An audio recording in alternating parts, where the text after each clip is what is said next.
हा रवा घेतला 1 वाटी, गव्हाचं पीठ पण 1 वाटी, 4 चमचे तूप, 1 चमचा मीठ, थोडंसं जिरं, थोडासा ओवा, पाणी घालून घट्ट मळून घ्यायचं आहे।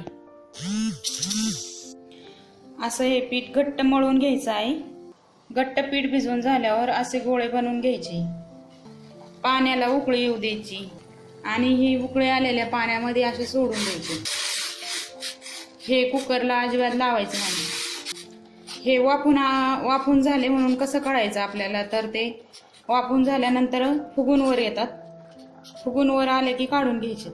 वाफून झाल्याच्या नंतर बाहेर काढून घ्यायचं आणि पूर्णपणे थंड होऊ द्यायचे। थंड झाल्याच्या नंतर आता चिरून घेणार आहोत आपण।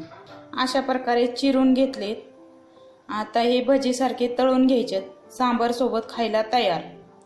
हे मी फक्त 1 वाटी रवा आणि 1 वाटी गव्हाचं पिठाचं दाखवलं आहे। तुम्ही समप्रमाणात 1 किलो 2 किलो पर्यंत बनवू शकता।